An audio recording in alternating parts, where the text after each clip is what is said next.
Have you recently felt just a creeping sense of digital exhaustion? I mean, you know the exact feeling I'm talking about, right? Oh, absolutely. It's everywhere. Right. You're scrolling online, maybe you're on a professional networking site, or you're, looking for a tutorial on something simple, or you're just trying to read a review for a new coffee maker, and everything you see looks incredibly professional. Too professional, really. Exactly. It's hyper-polished, perfectly lit, grammatically flawless, yet somehow it's just, well, completely untrustworthy. It's like you're walking through a digital ghost town. That is a perfect way to put it, yeah. All the storefronts are painted perfectly, the window displays are just immaculate, but when you actually press your face against the glass, there's nobody actually working inside. The lights are on, but the human element is just completely gone. Exactly. The lights are on, but nobody's home. Hmm. And if you've been feeling that profound, almost ambient anxiety, that strange disconnect between how good something looks and how hollow it actually feels,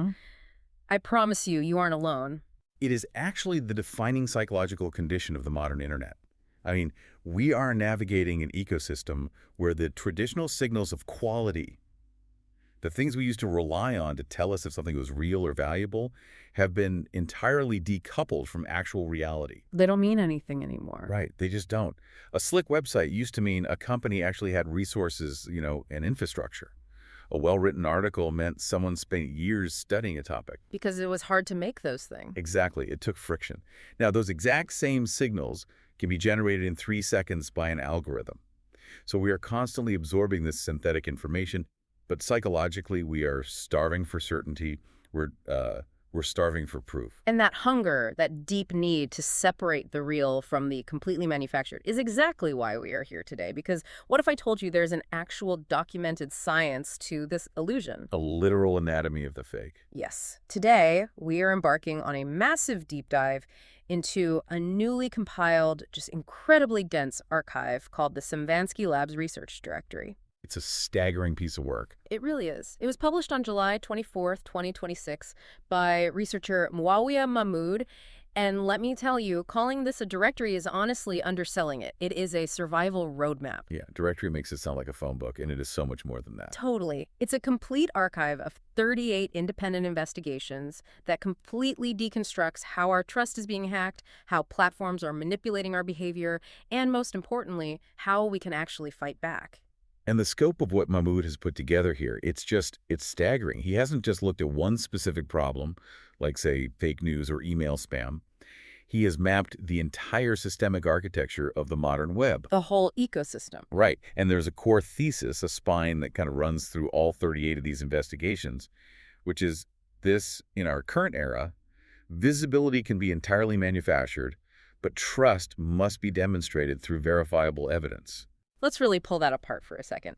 Because for the last 20 years, we were basically trained to equate visibility with authority, right? Like, if a doctor was on page 1 of the search results, well, they must be a good doctor. They're on page 1, so obviously they're the best. Right. Or if a brand had 2 million followers, they obviously made a good product. If a commentator had a verified blue check mark, they were a credible voice. We literally treated the algorithm sorting mechanism as a proxy for human judgment. We outsourced our discernment completely. We just handed it over to the machine. We really did.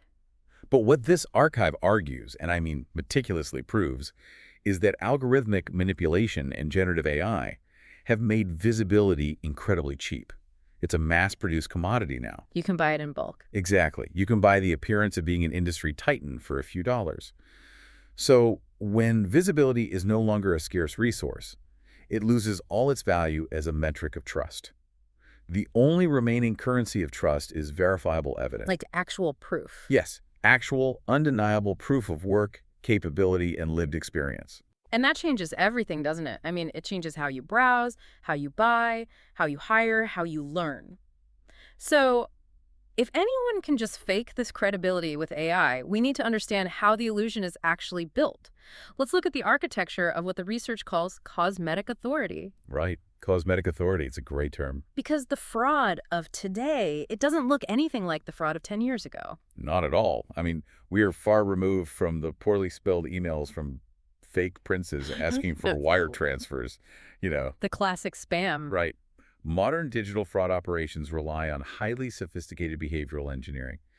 And just hyper-polished aesthetics. They are designed to manufacture the feeling of trust without offering a single shred of verifiable evidence. It's basically an industrialized system, isn't it? It is. The research calls it the economy of synthetic credibility. And when you say industrialized, I mean, reputation is literally a tradable asset now. You can just buy the complete packaged appearance of being an expert. You can purchase the followers, the engagement metrics, the verified badges, and you can use AI to generate hundreds of thought leadership articles that, sound incredibly smart but say absolutely nothing of substance. They're just word salads of corporate jargon. Exactly. It's visibility as a cheap synthetic product. And the economic consequence of that is profound. Like, think about it. If I am a genuine expert who has spent 20 years studying a field, my digital footprint might look exactly the same as a 19-year-old who spent 20 minutes prompting an AI to generate a fake persona. Which is terrifying.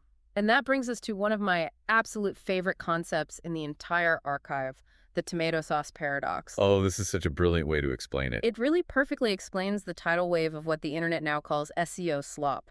Because generative AI has dropped the cost of simulating expertise down to absolute zero, anyone can generate 1,000 blog posts about digital marketing or complex plumbing repairs or, legal contract advice in a single afternoon. And the paradox is just brilliant in its simplicity. So imagine you were trying to learn how to make a classic, authentic Italian tomato sauce. Okay, I'm with you. You go online, and you find a million beautifully formatted recipes. They all have the exact right keywords. They all have a touching backstory about some fictional grandmother in Naples. They all list the exact same ingredients in slightly different orders. Right. The SEO formatting is flawless. Flawless. The recipe, the actual information itself is everywhere. But what is completely missing is the proof that anyone who published those recipes has ever actually stood in a kitchen, chopped a tomato, and cooked the meal. Yes. We are drowning in recipes written by people who have never eaten food. We are drowning in information that looks authoritative, but completely lacks the friction of lived experience. Right. Because look, the AI knows what words usually follow other words when discussing tomato sauce. It knows the statistical probability of the word garlic coming after the word onion. Exactly. Yeah. But it doesn't know what it smells like when garlic burns in the pan. Mm-hmm. It can't warn you about that. So the content is technically accurate, but operationally useless. It's like you go to a dealership and you buy this beautiful, shiny sports car. The paint job is flawless, the leather seats are hand-stitched, the aerodynamic lines make it look incredibly fast. But when you open the hood, there's no engine. Just empty space. There's no mechanics. There's just like a cardboard cutout of an engine block. It's entirely cosmetic. But eventually, you actually have to try and drive the car. And that brings us to the failure point. The archive calls this the conversation test. This is the exact moment where the illusion of synthetic authority just completely shatters. Right, because you can fake a broadcast, but you can't fake a dialogue. Precisely. Credibility instantly collapses at the point of dynamic interaction. The research highlights how this cosmetic authority is exposed when highly polished, seemingly expert content is paired with generic, automated, or just really shallow replies. We've all seen this. Oh, all the time. Think about it. You read a profound, insightful post from a so-called industry expert. You leave a thoughtful comment asking a very specific, nuanced question about how their theory applies to a unique edge case in your business. And they reply with, "Great point, thanks for sharing," fire emoji. Yes, or a totally automated chatbot response that entirely misses the context of your question. That moment exposes what Mahmoud calls the authority gap. The authority gap, I like that. It's the massive chasm between the projected expertise in the published content and the actual human capability revealed during an unscripted interaction. True authority can sustain a dynamic conversation. It can handle edge cases. It can admit when it doesn't know something. But synthetic authority can only broadcast. When it's forced to converse, it just breaks. It shatters. So your branding, your perfect headshot, your beautifully formatted articles, none of that is enough to establish trust anymore. Professional authority now requires observable proof, transparency, and documented reasoning. You literally have to show your work. You do. It's the only way. But here is the massive question this raises for me. If this credibility is being systematically faked on an industrial scale, what is the actual payoff? Like, why go to the trouble of building the fake sports car in the first place? It all comes down to how these platforms monetize our behavior. The incentive structure of the entire internet is built around one single resource: human attention. It is the ultimate economic driver. So we are the oil. We are the oil, and the platforms are the refineries. But platforms are not neutral public squares. We really like to think of them as these open forums where ideas compete on their merits. Right, the digital town square. But they aren't. They're actually highly tuned, ruthlessly efficient economic engines. The investigation titled The Attention Optimization Trap explains that platforms structurally reward content engineered for immediate, visceral reactions over factual accuracy or long-term value. Because outrage, shock, and strong emotional responses keep you scrolling, and the longer you scroll, well, the more ads they can serve you. Exactly. The algorithm doesn't care if a claim is true. It doesn't care if the expert is real. It does not have a mechanism to value truth.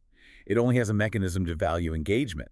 Does this post keep your eyes on the screen for another 3 seconds? If yes, promote it. If no, bury it. It's purely behavioral. Purely. Therefore, what we call digital literacy has to evolve. It's no longer just about knowing how to evaluate a source or cross-reference a fact. It fundamentally requires the psychological discipline to separate genuine insight from content that was specifically engineered in a laboratory to harvest your attention. And this harvesting process, it gets incredibly dark when you look at the actual interface design. Let's talk about the mechanics of dark UX and what the archive calls the empathy economy. This is perhaps one of the most unsettling investigations in the entire directory. UX, or user experience design, is traditionally thought of as the art of making software intuitive and easy to use. Right, like how do we make the buttons clear? How do we make navigation simple? Exactly. But dark UX acts as a native financial influence. It introduces cognitive friction, artificial urgency, or deep emotional manipulation to shape your behavior without technically breaking any platform rules. But wait, let me push back on this for a second, because the idea of monetizing human emotion isn't exactly a new evil invention of the internet. I agree. It predates the web. We've had charity telethons on TV for decades. You see a sad commercial with a heartbreaking song and you call an 800 number to donate.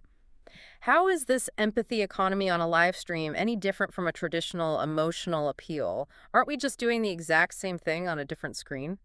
It's a really vital question, but the difference in mechanism is profound. A television commercial is a broadcast. It is static, and it has friction. You have to get up, find your credit card, dial a number, talk to an operator. Right, there are steps involved. And that friction gives you time to engage your critical thinking. What dark UX does on modern live stream platforms is weaponize real-time algorithmic targeting and entirely remove the friction, creating an immediate closed-loop financial transaction. Walk me through the mechanics of that. How does the interface actually do it? Okay, imagine a live streamer sharing a highly emotional, perhaps tragic, personal narrative. The interface of the platform is designed to instantly convert your natural human empathy into a financial transaction. The tip or donate button is bright, pulsing, and positioned directly next to the streamer's face. You can't miss it. You can't. And when you click it, there is no operator. There is one-click biometric payment. But more importantly, the platform provides instant social reinforcement. The moment you pay, your name flashes on the screen in bright colors, an animation plays, and the crying streamer immediately thanks you by name. Oh, wow. So you are purchasing a dopamine hit engineered to look like a genuine human connection. Exactly. The UI gamifies empathy. It might introduce an artificial ticking clock like, we only have 5 minutes left to reach this donation goal to save the channel. Creating that fake urgency. Right. It creates a dangerous verification gap between emotional narratives and transparent accountability. In a charity telethon, there are legal requirements, audits, and institutional oversight. On a frictionless live stream platform, you are paying for a feeling, facilitated by an interface scientifically designed to lower your critical defenses and bypass your rational brain entirely. The platform builds the neon streets, sets up the emotional toll booths, and designs the architecture specifically so you get lost in the feeling and open your wallet without thinking. That's exactly it. It's synthetic engagement functioning as a structural economic system. And this raises, honestly, the most critical security question of the archive. If the economic engine of the internet is systematically rewarding bad behavior, fake authority, and emotional manipulation, why can't our advanced multi-billion-dollar AI safety system just spot the bad actors and filter them out? We have algorithms that can drive cars and write code. Why can't they ban the scammers? It's the multi-billion-dollar question, right? Why is the AI moderation failing so spectacularly? This takes us into the systemic blind spots of the platforms themselves. Okay, let's get into it. The answer lies in the fundamental way these systems are trained to, quote-unquote, see the world. The archive details a critical vulnerability called the context gap. Automated moderation systems are largely failing because they evaluate content in total isolation. Break that down for me. What does evaluating in isolation actually mean in practice? Let's use a metaphor. Imagine a high-security bank vault. The bank hires an incredibly sophisticated robotic security guard. But this guard was programmed based on threats from 10 years ago, when criminals used to try and sneak explosives into the bank inside their shoes. Okay, so the guard is obsessed with shoes. Right. So the robotic guard is flawlessly trained to look at everyone's shoes. It scans thousands of shoes a minute. It never makes a mistake on shoes. Yeah. But because it is only looking at shoes, it completely misses the fact that 50 people have just walked into the lobby, perfectly coordinated in lockstep, all wearing standard issue sneakers, and they are quietly dismantling the vault door together. The guard is checking the individual components, but completely blind to the collective behavior. Precisely. An AI moderation tool looks at one image, one block of text, or one short video clip at a time. It checks that isolated piece of content against a list of static rules. Is there graphic violence? Is there explicit adult content? Are there specifically banned keywords? Right, it's just a checklist. Yes. And if the answer is no, the content is approved. What the AI misses entirely are distributed behavioral patterns of abuse. It doesn't see the network. It doesn't see that 10,000 separate, seemingly innocent posts from 10,000 different accounts are actually a highly coordinated algorithmic campaign to manipulate a stock price or to subtly harass an individual or to build a massive synthetic credibility ring. Right, because to the AI, it just looks like, 10,000 completely unrelated people who just all happen to be wearing those exact same shoes. Exactly. It completely misses the coordination. Yeah. And the fraudsters, the operators running these networks, they know exactly how this robotic guard operates. This leads to what the research brilliantly terms the analog loophole. I found this mechanism completely fascinating. The bad actors aren't even trying to outsmart the AI with better code. No, they don't have to. They are just stepping outside of its field of vision. They actively evade the digital guard by shifting their coordination offline or to secondary encrypted analog channels. They might use private Discord servers, encrypted Telegram chats, or even in-person meetups to plan the operation. They organize the targets, they distribute the scripts, they set the timing. They do all the malicious planning where the platform's AI cannot possibly see it. Yes, and when they execute it, they do it in a way that perfectly mimics organic, isolated human behavior. To the platform's content-only moderation system, it just looks like a sudden, organic spike in interest. The AI is entirely blind to the off-platform context that proves it's a coordinated attack. Here's where it gets really interesting and honestly a bit ironic. The archive points out that the very same AI systems that are failing to protect us from these scams are actually being used by the scammers to generate their disguises. Oh, absolutely. It's a concept called the uniform of authority. The standardization of digital identity has made the appearance of competence incredibly easy to mass produce. Think about how a professional is supposed to look online today. Everyone has access to the exact same generative AI tools. So they all use the same AI to write their optimized LinkedIn bios. They use the same AI to generate their perfectly structured, politely toned email responses. Right. They use the same AI headshot generators to create a flawlessly lit, approachable profile picture. They are literally all wearing the exact same synthetic uniform. And the devastating consequence of the uniform of authority is that if everyone looks like a genius expert because an AI designed their profile and wrote their copy, then looking like a genius expert means absolutely nothing. It means less than nothing. The visual and textual signals of professionalism have been completely devalued by hyperinflation. Which circles us right back to the core thesis when the uniform is free, verified reasoning, observable action, and independent proof of work are the only true differentiators left. Okay, so eventually, this entire digital illusion, the fake cosmetic authority, the attention harvesting, the AI blind spots eventually, all of this has to collide with the physical world. The rubber has to meet the road, right? It does, always. The digital world can manufacture expectation, but it cannot manufacture reality. This is where we separate the marketers from the actual operators, the architects of illusion from the people who actually build and deliver tangible value. The archive explores this heavily through a concept called the expectation gap. And there are two linked investigations here that I really want to dig into. Marketing can't save a bad customer experience, and marketing can sell the first visit. What's crucial to understand here is the stark distinction between creating a reputation in a digital space and actually sustaining it in the physical or operational world. Marketing, especially hyper-optimized, AI-driven digital marketing, is incredibly effective at creating an expectation gap. It builds the hype. It builds massive hype. With the right targeting, the right polished copy, and the right aesthetic, you can convince almost anyone to make the first purchase, to download the app, to book the initial consultation. But that is exactly where marketing's power ends. It hits a brick wall. Marketing can sell the first visit, but only operations can earn the second. Long-term trust, customer loyalty, and durable reputation are earned exclusively through operational reality and performance. Think about a restaurant with an incredible Instagram presence. Oh, I've been to so many of these. Right. The photos of the food are mind-blowing. The lighting in the reels is moody and perfect. You go there expecting a life-changing meal. But the service is terrible. The tables are sticky and the food is cold. The marketing didn't save them. In fact, it made it so much worse. Exactly. The slick marketing actually accelerates their decline because it massively amplifies the disappointment. You created a massive expectation gap. When operational reality fails to meet synthetic expectation, you convert poor experiences into rapid, highly vocal cycles of churn. The customers leave angry and they leave bad reviews, which no amount of marketing can permanently outrun. But wait, let's look at the other side of that coin, because the archive also talks about something called the bling bling tax. It argues that consumers absolutely will pay premium prices for confidence-building design. So presentation, the wrapper, does actually matter, right? It's not all just fake illusion. Presentation matters immensely, but only when it serves as an accurate reflection of reality. The bling bling tax explores why human psychology gladly pays more for a product that comes in a beautifully designed wrapper.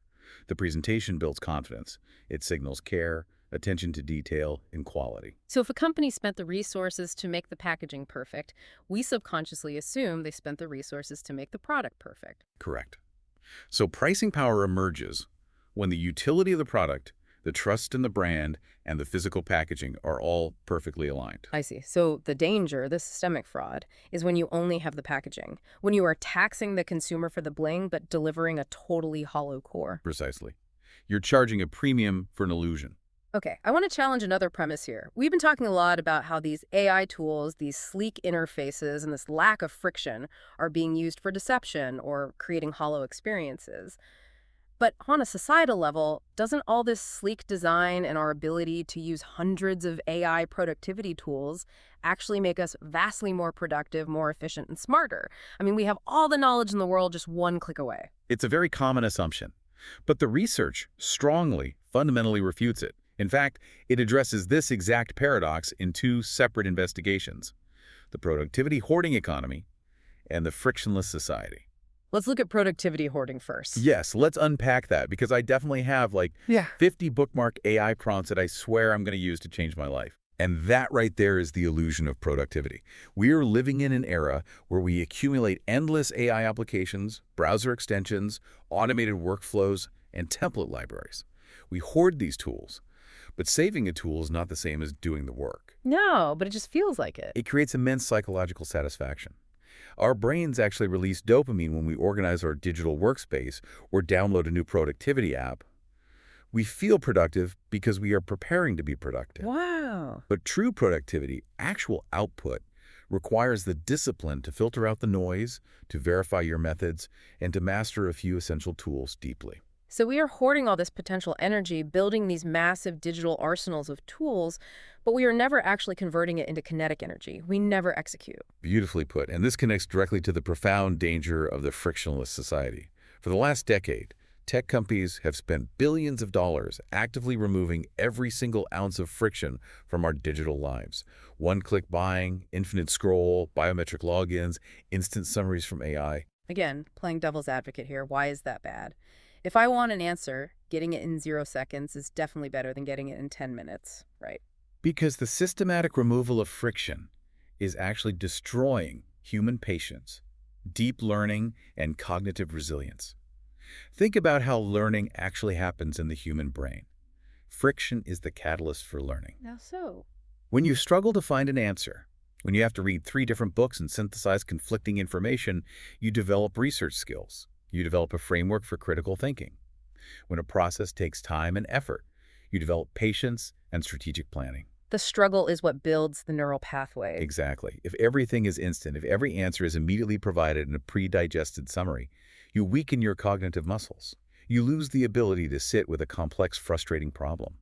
True efficiency isn't just about speed, it requires depth. We are systematically optimizing ourselves into cognitive decline by removing the very friction that makes us smart. Wow. We are smoothing the road so much that we are literally forgetting how to drive. And speaking of the environment we are operating in, we have to look at the market structures that encourage all of this. This takes us to the economic architecture of the web, exploring concepts like the indie gamer illusion and the marketplace trap. Right, because we just discussed how this frictionless environment promises endless opportunity and endless growth. But structurally, the architecture of the modern web is designed to strictly control who gets seen, who gets paid, and who remains invisible. The myth we've all been sold is the meritocracy of the internet. It's this beautiful, democratic idea. If you make a great indie video game, or you're a brilliant freelance graphic designer, or you write a fantastic blog, you just put your work out there. The crowd will find it, the cream rises to the top, and talent plus hard work equals success. And the archive argues that this meritocracy is fundamentally an illusion. Discovery in the creator economy, or on massive freelance marketplaces, is not governed by the quality of your work. It is governed entirely by platform architecture and algorithmic incentives. Break down the marketplace trap for me. Let's say I'm a freelance developer on a site like, Upwork or Fiverr. I'm highly skilled, I have great reviews. Am I not in control of my own destiny? No, you are a tenant on rented land. If you are relying on a platform-controlled bidding profile, your business is inherently fragile. The platform's ultimate goal is to maximize its own revenue, its own shareholder value, not yours. They hold all the cards. They control the algorithm that decides who sees your profile. They can change the architecture overnight. They can increase their take rate. They can tweak the search parameters, and suddenly, a freelancer who has spent 5 years building a 5-star reputation is completely invisible because the algorithm decided to prioritize a new, cheaper tier of workers. So an algorithm literally decides if you eat today. In many ways, yes. The trap is believing that the platform is your partner. So how does a professional actually survive this? The research concludes that professional success requires building a portable, independently verifiable reputation. You must exist outside the algorithmic enclosure. You need assets, direct client relationships, email lists, and undeniable proof of work that you own and control independent of any third-party platform. You have to build your own house, not just rent a room in the algorithm's hotel. Which brings us to perhaps the most brutal investigation in this entire section, the opportunity mirage. Because if the internet isn't a true meritocracy, what is it actually selling us? It is infinitely better at selling the idea of opportunity than it is at actually creating it. There is a massive multi-billion-dollar industry dedicated entirely to selling the feeling of progress. Oh, the endless courses on how to be an entrepreneur, the dropshipping masterclasses, the downloadable templates for success. The sheer abundance of these digital resources creates a mirage. It tricks the brain. We purchased a $500 course on how to start a consulting business. We spent 3 weeks watching beautifully produced videos of someone telling us how to be successful. And our brain releases the exact same dopamine as if we had actually gone out and signed a real client. We get the chemical reward of achievement without having achieved anything. We are buying the feeling of progress, but we are absolutely terrified of executing. Because execution involves friction. It involves the possibility of failure. The mirage is safe. But success requires moving beyond that mirage. As the research concludes, navigating this economy depends on joining credible structures, doing the unglamorous, frustrating work, and converting theoretical capability into tangible, real-world execution. You simply cannot buy the outcome. You have to endure the friction to earn it. You have to do the work. Okay, we've covered a massive amount of ground, and the picture looks pretty grim, I'm not going to lie. We have fake cosmetic authority everywhere, interfaces actively trying to harvest our attention and money, blind algorithms acting as security guards, and marketplaces built on illusions. How do we actually fight back? How do we defend ourselves? This brings us to the most crucial part of the deep dive, the human defense, focusing on knowledge literacy and institutional judgment. If there is a silver lining in all this, it's that the defense mechanism isn't about building a better, smarter AI to save us. Thank goodness. Right. The ultimate defense against an ecosystem of algorithmic gatekeepers and synthetic authority is a massive, fundamental upgrade in human judgment. We have to upgrade ourselves both at the individual level and the institutional level. Let's start with the individual. The archive identifies something called the search literacy pandemic. For the last 2 decades, our default response to any question has been, just Google it. We trusted the machine. If a result was on page one, it was gospel.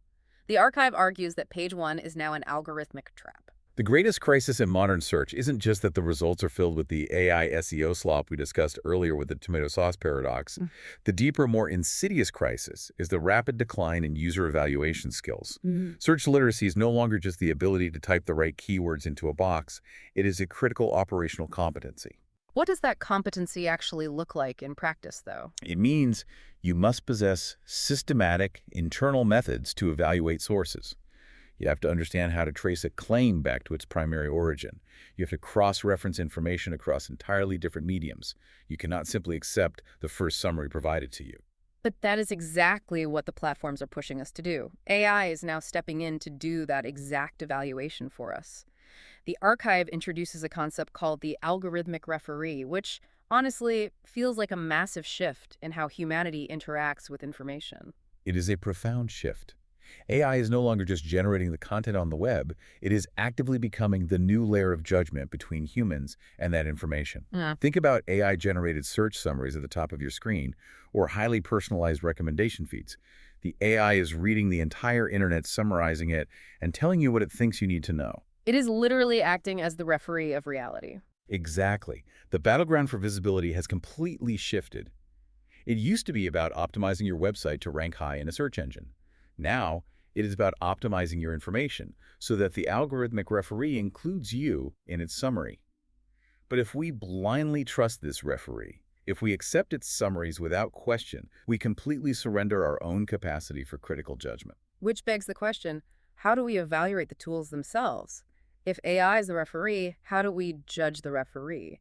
The directory uses an amazing analogy here. The Ferrari versus Lotta fallacy. Well, this gets to the heart of what most AI comparisons and tech reviews get completely wrong. When a new AI model is released, how is it usually evaluated in the media? We look at viral benchmarks. Which model can pass the bar exam with the highest score? Which one can write a symphony the fastest? Which one has the most parameters? We treat the technology like a Ferrari in a drag race. We only care about the raw horsepower and the top speed. But the research argues that evaluating technology must be based on real-world utility and, crucially, workflow context. Sometimes you don't need a Ferrari. If you are hauling heavy firewood up a muddy, rutted mountain road in the middle of winter, a Ferrari is completely useless. It will get stuck immediately. You need a rugged, simple, reliable Lada. It's not about the raw specs on paper. It's about the context of the job. Just because an AI can generate a flawless, highly complex legal brief in 2 seconds doesn't mean it's the right tool for a small business owner who just needs to understand a basic contract. We have to judge the tech by how it actually integrates into human workflows, not by how it performs in a sterile laboratory drag race. Readability versus reality. For information compression, having an AI summarize a complex topic into 3 bullet points is not a substitute for the real-world experience of grappling with that complexity. And this failure of judgment, this tendency to rely on the simple metric over the complex reality, isn't just happening to individuals. It is causing catastrophic failures at the highest levels of our largest institutions. Which is terrifying. This is where the archive's research into institutional governance becomes so relevant. How are massive organizations handling this era of synthetic signals? By and large, they are failing. And they are failing because they have mechanized their judgment. Let's look at the investigation titled, "The Hiring Problem is Not Talent, It is Judgment." I guarantee this is going to resonate with so many people listening right now. We constantly hear CEOs and HR departments screaming, "We can't find good talent. There's a massive talent shortage." But the research proves the talent is absolutely there. The problem is that corporate recruitment systems have become incredibly rigid and completely reliant on automated applicant tracking systems, or ATS. These systems act as another algorithmic referee. They filter out highly capable, incredibly experienced candidates because the candidates didn't perfectly optimize their resumes with the exact right synthetic keywords. They overspecify paper credentials. They want the candidate with the MBA from the specific school with the exact certification, totally ignoring practical operational competence. They blindly trust the synthetic signals of a polished resume over actual human discernment. They filter out the real operators. the people who actually know how to build things and solve complex problems, because the operators don't look good to the algorithm. They don't have the right keywords. Right.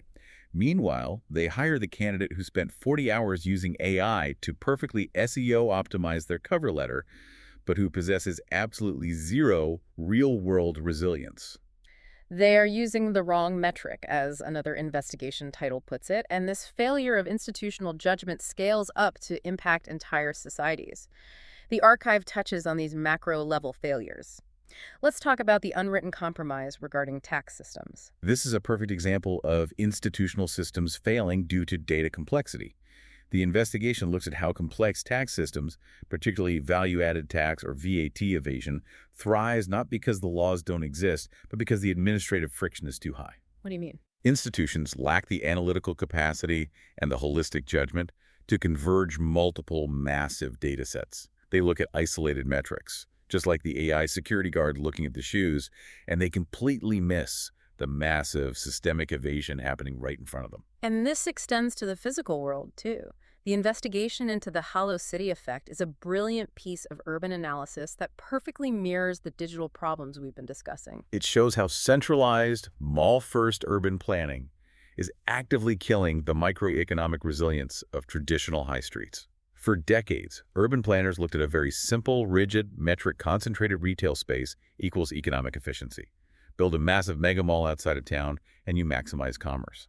But they completely misjudged the complex reality. They ignored the holistic value of the pedestrian rhythm, the organic community interaction, the microtransactions between small vendors, the social cohesion of a traditional high street. They optimized for a synthetic spreadsheet metric retail square footage, and in the process, they hollowed out the actual living heart of the city. It all comes back to a failure of holistic multi-dataset judgment, relying on the easy, frictionless metric instead of engaging with the complex, messy reality of how humans actually operate. Okay, we are entering the final stretch here. We've looked at the disease, the symptoms, and the underlying causes. Now, how do we navigate the future? As we look at this entire board, from the industrial manufacturing of cosmetic authority to the dark interfaces harvesting our empathy, from the blind AI security guards to the catastrophic failures of institutional judgment, the ultimate question is, how do we move forward in mid-2026? The Semvanski Labs directory ends with a philosophical capstone piece titled Message in a Bottle 2026, a letter to whoever inherits the internet. It reflects beautifully on the massive paradox we are living in right now. I mean, we possess immense, unimaginable technological abundance. We have supercomputers in our pockets that can access the sum of human knowledge. And yet, collectively, we are experiencing deep, pervasive, and profound digital exhaustion. The author's conclusion is both a warning and a blueprint. In an era defined by infinite synthetic noise, where anything can be faked and visibility can be bought for pennies, what becomes valuable? The answer is intellectual honesty, transparent methodology, and independent, falsifiable research. These are no longer just academic ideals, they are our most durable, premium economic assets. And speaking of transparent methodology, there is a fascinating methodology note attached to the very end of this archive that we absolutely have to talk about. Mahmoud, the researcher who compiled this massive directory, is completely open about how he built it. He states clearly that he utilized various AI tools to curate the vast amounts of data, to pressure test his arguments, and to polish the English translations of this massive work. But then this is the absolute critical distinction he emphasizes, that the logic, the structural frameworks, the real-world findings, and the core observations are 100% human. They originate from his hands-on experience, his physical research, and his human judgment. This is the model for the future. This is the roadmap for how we are supposed to survive this era. He used AI as an intellectual collaborator, an assistant to help organize and refine the raw material of his mind. He did not use it as an outsourced brain. He didn't just prompt an AI to write a book about the internet and hit publish. He owns the concepts, he shows his work, and he invites public scrutiny. That transparency, that willingness to expose your process and stand behind your findings, is exactly what verifiable authority looks like in practice. So how should you, listening to this right now, actually use this incredible Semvanski Labs archive? The directory is vast, but it provides specific pathways depending on your role in the ecosystem. Let's break that down for you. If you are a creator, a marketer, a freelancer, or any kind of independent professional, the archive recommends you stop focusing on the illusion and focus heavily on knowledge literacy and operational reality. Stop worrying about making your LinkedIn profile look like a synthetic genius. Stop trying to hack the algorithm. Start grounding your digital footprint in real, verifiable execution. Build assets you own. Document your real-world problem solving. If you are a platform builder, a software engineer, a marketplace architect, or someone working in digital security, you have a massive responsibility. You need to focus on understanding trust architecture, attention economics, and platform vulnerabilities. You have to recognize how your UI might be functioning as dark UX. You have to start building systems that can spot the network, not just the isolated content, to close those analog loopholes. And finally, if you are working in institutions, if you are in corporate governance, urban planning, or especially if you're in HR and hiring, you need to completely overhaul your rigid judgment systems. You need to understand how algorithmic referees and attention economics are warping human behavior in your organizations. Stop relying on automated filters to find talent. Start valuing the friction of human discernment again. The overarching, undeniable takeaway is that no matter what your field is, no matter what your job title is, open research, transparent documentation, and the willingness to endure friction are now your ultimate competitive advantages. We have covered an immense, almost overwhelming amount of ground today. We journeyed from the shiny sports car with the hamster wheel engine to the dark user interfaces monetizing our empathy. We examined the blind spots of AI moderation and discussed how a frictionless society is quietly rotting our cognitive patience. If there is one central unifying lesson to take away from the Semvanski Labs research directory, it is this: we are living in an economy that has been entirely flooded with synthetic signals. The cost of looking credible, of appearing authoritative, has mathematically fallen to zero. Therefore, the future belongs entirely to those who can prove their claims, not just present them. Authentic, verifiable proof of work, backed by transparent human reasoning, is now the rarest and most valuable asset on the internet. Okay, let's leave you with one final lingering thought to mull over today. Think back to that perfectly painted digital ghost town we talked about at the very beginning of this deep dive. The pristine storefronts with nobody inside. If visibility is now so easily manufactured by machines and verifiable trust is becoming the rarest, most premium asset we have, how long until we have to fundamentally, perhaps even mathematically, prove our own lived experiences just to have our ideas taken seriously by another human being online? A fascinating, profoundly complex, and slightly terrifying question. The burden of proof is shifting back to us. Keep verifying, keep seeking the friction. Don't let the algorithm become your referee, and we'll catch you on the next deep dive.